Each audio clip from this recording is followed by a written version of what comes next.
जम्मू कश्मीर में हार के बावजूद क्यों गदगद है बीजेपी, जानिए इसका कारण।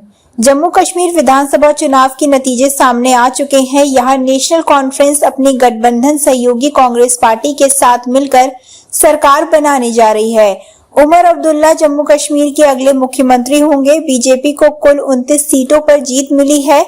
इसके बावजूद प्रधानमंत्री नरेंद्र मोदी से लेकर केंद्रीय मंत्री अमित शाह और बीजेपी के राष्ट्रीय अध्यक्ष जेपी नड्डा भी अपनी पार्टी के प्रदर्शन को लेकर गदगद है। आखिर ऐसी क्या वजह है जो जम्मू कश्मीर में हार कर भी बीजेपी खुश है? दरअसल इसकी मुख्य रूप से दो वजह हैं। एक वजह तो ये है कि भले ही नेशनल कॉन्फ्रेंस 42 सीट पर जीत के साथ सबसे बड़ी पार्टी बनी हो, लेकिन बीजेपी 29 सीटों के साथ दूसरे नंबर की पार्टी बन गई है, जबकि कांग्रेस को 6 और पीडीपी को सिर्फ 3 सीटों पर संतोष करना पड़ा। वहीं इन नतीजों से खुश होने की दूसरी वजह ये है कि बीजेपी वोट प्रतिशत के मामलों में जम्मू कश्मीर में सबसे आगे रही है। बीजेपी ने कुल वोट प्रतिशत के मामले में नेशनल कॉन्फ्रेंस को पछाड़ दिया। बीजेपी को सबसे ज्यादा 25.64% वोट मिले, जबकि नेशनल कॉन्फ्रेंस को 23.43% वोट मिले।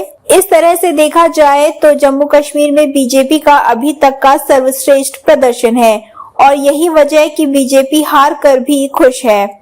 वहीं बीजेपी के राष्ट्रीय अध्यक्ष जेपी नड्डा ने इस पर अपनी प्रतिक्रिया देते हुए कहा कि जम्मू कश्मीर में धारा 370 हटने के बाद से हिंसात्मक घटनाओं पर अंकुश लगा है। एक समय था जब मतदान प्रतिशत बहुत कम रहता था, लेकिन इस बार के चुनाव में भारी संख्या में मतदान लोकतंत्र के महोत्सव में जनता के अभूतपूर्व उत्साह को दर्शाता है। भारतीय जनता पार्टी जम्मू कश्मीर के सर्वांगीण विकास और जन कल्याण के लिए संकल्पित है।